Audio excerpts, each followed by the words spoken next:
আজকের এই এপিসোডে পিএইচপি দিয়ে ফাইল আপলোড কিভাবে ম্যানেজ করতে হয় সেটা নিয়ে আমরা আলোচনা করব। ঠিক আছে, এই যে আমাদের এখানে ডিফল্ট একটা ফর্ম আছে, একটা ফার্স্ট নেম আছে, ফিল্ড আছে, লাস্ট নেম ফিল্ড আছে, এটা হচ্ছে টেক্সট। আমরা এখানে যে স্পেশাল ফিল্ডটা অ্যাড করেছি সেটা হচ্ছে ফাইল, ইনপুট টাইপ ফাইল। আমরা একটা নেম দিয়েছি, একটা আইডি দিয়েছি, বাকি সব কিছু এক, শুধু টাইপ হচ্ছে ফাইল। ওকে, সো এখন যদি আমরা এটা দেখি যে এটা কীরকম দেখাচ্ছে, এটা ঠিক এরকম দেখাচ্ছে। ওকে, এখন আমরা যদি এটা কোনো কিছু একটা ফাইল ধরেন এখানে সাবমিট করলাম মনে করেন, দিয়ে সাবমিট করি, ওকে হচ্ছে, কিন্তু কি হচ্ছে না হচ্ছে সেটা কিন্তু আমরা ঠিক করিনি। চলেন এখন দেখি যে কীভাবে এটা হ্যান্ডেল করা যায়। প্রথমে মনে করেন আমরা ধরে নিলাম যে ফাইল বোধহয়, এই যে যেহেতু ফর্ম হচ্ছে পোস্ট, সো নিশ্চয়ই পোস্ট হিসাবে আসছে। চলেন আমরা দেখি যে আসলে কীভাবে আসছে। ধরেন এখানে আমরা একটা প্যারাগ্রাফ নেই, এর ভিতরে একটা প্রি ট্যাগ নেই, ঠিক আছে, এবং এর মধ্যে আমরা মনে করেন, আচ্ছা প্যারাগ্রাফের দিয়ে নেওয়ার দরকার নেই, প্রি ট্যাগ নেই, রাইট, এর মধ্যে আমরা একটা প্যারাগ্রাফ নেই, তারপরে আমরা এখানে পিএইচপি ব্লকে প্রিন্টার করি, প্রিন্ট আর পোস্ট। ঠিক আছে, দেখি আমরা যে কি আসছে। আমরা রিফ্রেশ করি, দেখেন আমরা কি পেয়েছি, এফ নেম পেয়েছি, এল নেম পেয়েছি, ফটোটা পেয়েছি, শুধু নামটা পেয়েছি, আর কিছু কিন্তু পাইনি। Strange, right? সো এটা যদি আমরা এখন ফাইল হিসেবে অ্যাক্সেস করতে চাই, কারণ আমার তো এখানে শুধুমাত্র নাম দিয়ে হবে না, ফাইলের ডাটাগুলো লাগবে। তো পিএইচপিতে আপনি যদি পোস্ট হিসেবে ইউজ করেন বা যে কোনো হিসেবে ইউজ করেন, ফর্মের ভিতরে যদি ফাইল থাকে, এই ফাইলগুলো অ্যাক্সেস করা যায় হচ্ছে আন্ডারস্কোর, এই যে $_ফাইলস সুপার গ্লোবাল ভ্যারিয়েবলে। ঠিক আছে, পোস্টে না বা রিকোয়েস্টে না, এরা থাকে হচ্ছে ফাইলসের মধ্যে। ওকে, তাহলে আমরা আরেকবার রিফ্রেশ করি, আমাদের ফাইলসের মধ্যে কিছু নাই। কেন নাই? কারণ আমরা ফর্মে বলে দিই নাই যে আমরা এখানে ফাইল আপলোড অ্যাক্সেস করব, মানে অ্যাকসেপ্ট করব। ঠিক আছে, এটার জন্য স্পেশালি এই যে এনকোডিং টাইপ, এটা বলে দিতে হবে। হ্যাঁ, ENC type, encoding type, multipart form data, ফর্মের ভিতরে এইটা লিখতে হবে যে ENC type, encoding type, multipart form data. Okay, এবার আমরা আবার আমাদের আপলোড ফর্মে আসি। এখানে এখনও কিছু দেখা যাচ্ছে না, ফাইন। আমরা মনে করেন ফার্স্ট নেম দিলাম, লাস্ট নেম দিলাম, এরপর আবার আমরা ফাইলটাকে সিলেক্ট করি, সাবমিট করি, দেখেন এবার আমরা পেয়েছি ফাইলসের মধ্যে, এটা কিন্তু পোস্ট অ্যারে প্রথমটা, আর এটা হচ্ছে ফাইলস অ্যারে। এবার ফাইলস অ্যারেতে দেখেন আমাদের ফিল্ডের নাম যেহেতু ফটো, আমরা ফটো নামে পেয়েছি একটা নেম, অর্থাৎ ফাইলের নামটা। এরপরে টাইপ পেয়েছি যে এটা হচ্ছে ইমেজ, পিএনজি টাইপের image. TMP name, this is very important, অর্থাৎ ফাইলটা যে টেম্পোরারিভাবে আপলোড হয়েছে সেটা এই জায়গায় জমা আছে, এই জায়গাতেই আমাদেরকে এটাকে প্রসেস করতে হবে। কোনো এরর হয়েছে না, এটা ফাইলের সাইজ কত বাইট, ওকে, যে 1 মেগাবাইটের মতো, ফাইন। তাহলে আমরা এখন এটাকে কিভাবে প্রসেস করতে পারি?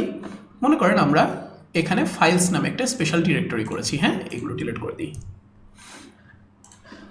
এই যে ফাইলস নামে একটা ডিরেক্টরি করেছি আমাদের ফোল্ডারের মধ্যে, আর এই যে এখানে upload.phpটা আছে। ওকে, সো আমরা চাই ফাইল আপলোডের পরে ফাইলটা যেন এই ফোল্ডারে এসে জমা হয়। তাহলে আমরা যে কোডটা লিখবো সেটা হচ্ছে, আমরা সবার উপরে আসি, এখানে একটা পিএইচপি ব্লক নিই, এখানে লিখি যে ইফ ফাইলস, এখানে আমরা দিই ফটো। এবার আমরা এখানে লিখি যে মুভ আপলোডেড ফাইল, একটা স্পেশাল ফাংশনই আছে মুভ আপলোডেড ফাইল পিএইচপিতে। তো এখানে আমাদেরকে ফাইলের নামটা বলে দিতে হবে। ফাইলের নামটা কোনটা? এই যে ফাইলসের ভিতরে, ফটোর ভিতরে টিএমপি নেম।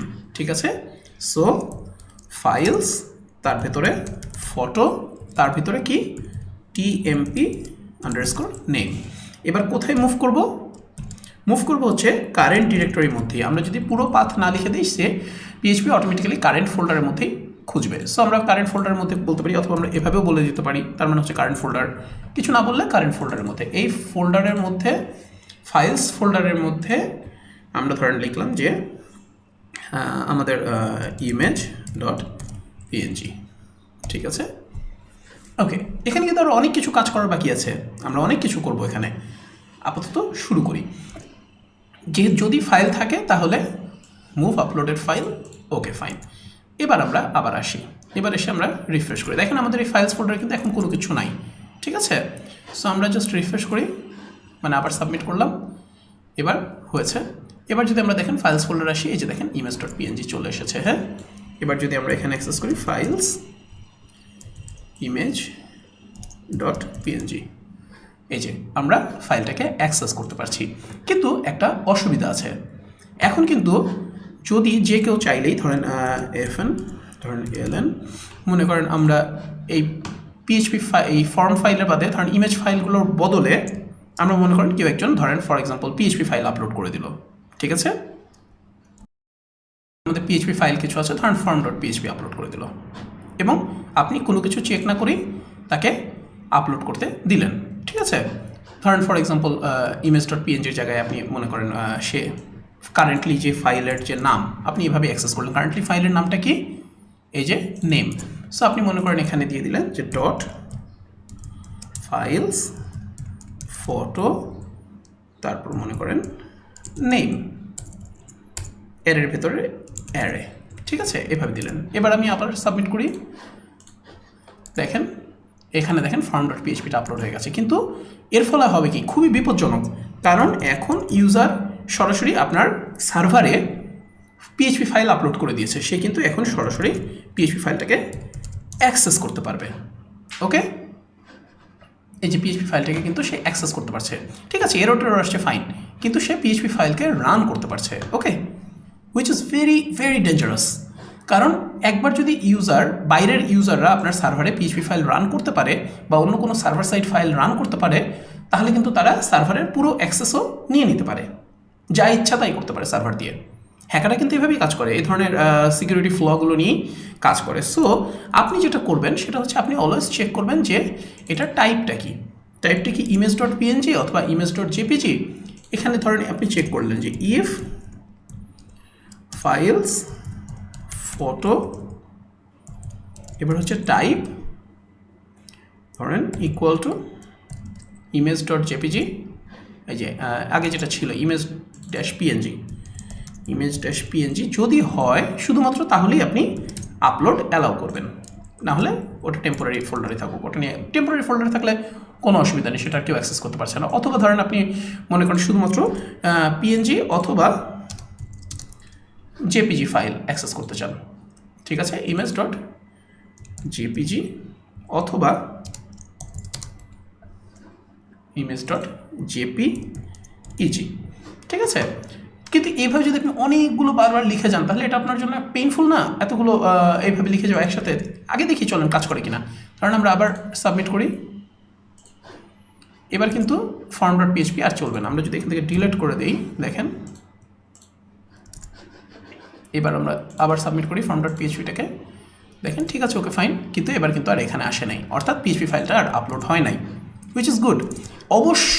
অবশ্যই যখনই আপনি ফাইল আপলোড হ্যান্ডেল করবেন আপনাকে অবশ্যই টাইপ চেক করতে হবে, definitely this is a must. Type check ছাড়া কখনোই ফাইল আপলোড করতে দিবেন না, কারণ তাহলে বাইরের ইউজাররা ম্যালিশিয়াস ফাইল আপলোড করে দিতে পারে এবং আপনার সার্ভারের অ্যাক্সেস নিয়ে নিতে পারে, ঠিক আছে। সো অবশ্যই টাইপ চেক করবেন। এখন দেখেন এই যে টাইপগুলো আমি বারবার চেক করছি, এটা অনেক পেইনফুল না? সো আমি এখানে ইচ্ছে করলে একটা অ্যারে বানিয়ে নিতে পারি যে অ্যালাউড টাইপস ইকুয়াল টু, মনে করেন আপনি এখানে দিয়ে দিলেন যে অ্যারে, এর ভিতরে ধরেন আপনি বলে দিলেন যে image-png, তারপরে image-jpg, তারপরে মনে করেন image-jpeg, এভাবে আপনি বলে দিলেন এবং এইখানে এসে আপনি খুব ছোট্ট করে চেকটা করতে পারেন, কারণ আমরা তো ইন অ্যারেতে জানি রাইট, যে ইফ ইন অ্যারে প্রথমে হচ্ছে নিডলটা কি ফাইলস ফটো, তার ভিতরে টাইপ। এটা আমরা খুঁজবো কোথায়, এই যে আমাদের অ্যারেতে হচ্ছে allowed types not equal to false, তাহলে আমরা আপলোড করতে দেবো। সো আমরা আবার সাবমিট করে দেখি, চেক করে যে এবার হচ্ছে কিনা। পিএইচপি ফাইল দিয়ে সাবমিট করেছি, না ওঠে নাই। সো আমরা যদি এবার একটা ইমেজ ফাইল আপলোড করি, ধরেন এখানে একটা ইমেজ ফাইল আমরা আপলোড করলাম, এবার আমরা সাবমিট করি, ঠিক আছে। এবার ইমেজ ফাইলটা এসছে, চলুন দেখি এসছে কিনা। এই যে দেখেন ইমেজ ফাইলটা চলে এসছে। ওকে, সো এইভাবে আপনি ইচ্ছা করলে আপনার কোডটাকে ছোট করে ফেলতে পারেন, অতগুলো চেক না বসিয়ে একবারে শুধু এই যে অ্যালাউ টাইপস দিলে সবসময় বুঝতে হবে কত স্মার্টলি আমি কোড লিখতে পারি, কত সহজে আমি আমার কোডগুলোকে ছোট করে ফেলতে পারি। ওকে, রিডেবিলিটি ঠিক রেখে, এটা খুব ইম্পর্ট্যান্ট একটা পয়েন্ট। আপনি যখন কোড লিখবেন তখন আপনার কোডের রিডেবিলিটি যেন ঠিক থাকে, কারণ আপনার প্রজেক্টে আরও অনেকজন কাজ করবে যারা আপনার কোড নিয়ে কাজ করবে, তাই না? যারা আপনার কোডটা দেখবে, কোডের মধ্যে হয়তো মডিফাই করবে, কিংবা আপনি হয়তো আরও কিছুদিন পরে এসে আপনার নিজের কোড মডিফাই করতে গেলে তখন ভুলে যাবেন যে আসলে কী হয়েছে।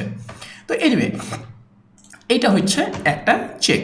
এরপরে আরেকটা কি চেক আছে, ধরেন আপনি বড় একটা ফাইল আপলোড দিয়েছেন, আপনার ফাইল আপনি দেখলেন যে আপলোড হচ্ছে না। সো আপনি অবশ্যই মনে করেন এরকম একটা চেক বসাতে পারেন যে ইউজার ধরেন অনেক বড় ফাইল দিয়ে দিয়েছে, আপনি এই যে টাইপ আছে না, এই সাইজের মধ্যে আপনি ইচ্ছা করলে চেক বসাতে পারেন যে মনে করেন ধরেন 5 মেগাবাইটের বেশি ফাইল হলে আপলোড হবে না, ঠিক আছে? সো সেটাও আপনি ইচ্ছা করলে চেক বসাতে পারেন, যেমন ফর এক্সাম্পল যে end files photo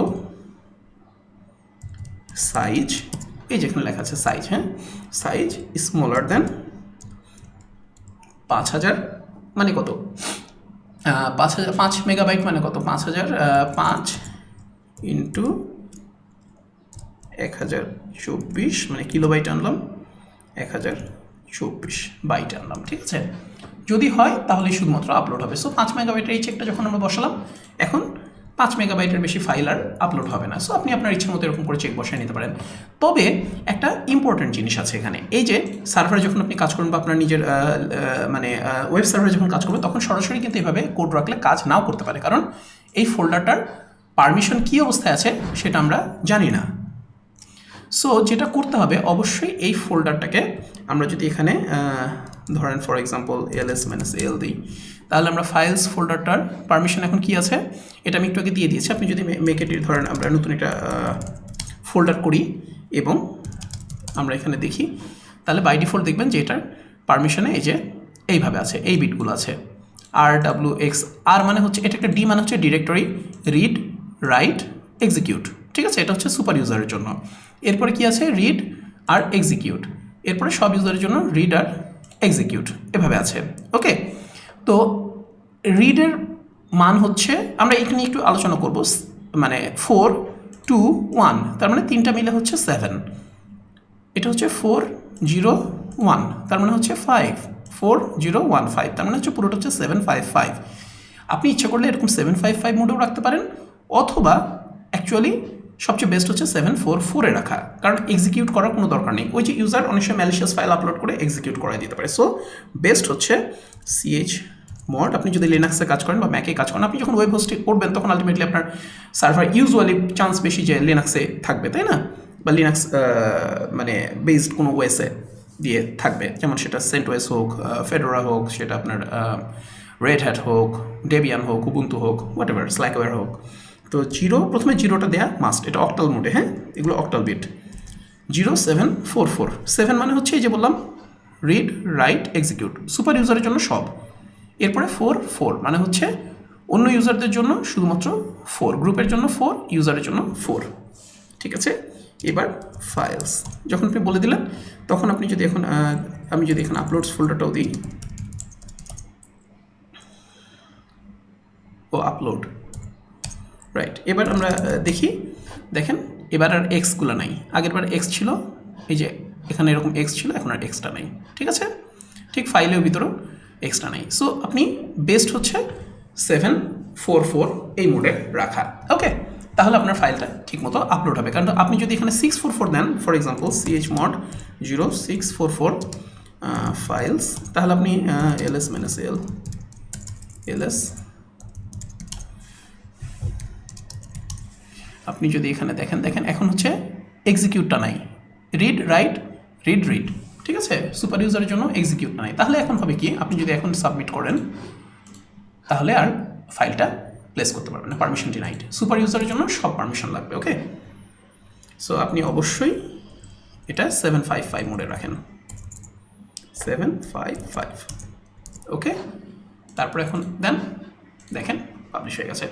আরও কিছু এরর আছে এখানে, আরও কিছু জিনিসপত্র চেকের ব্যাপার আছে, সেটা আমরা নেক্সট এপিসোডে আলোচনা করবো। পিএইচপি আইএনআই থেকে বেশ কিছু মডিফিকেশন দরকার আছে, কারণ পিএইচপি আইএনআই ফাইলে অর্থাৎ পিএইচপির কনফিগারেশন যেখানে থাকে এটা নিয়ে আমরা এখনও দেখি নাই, রাইট?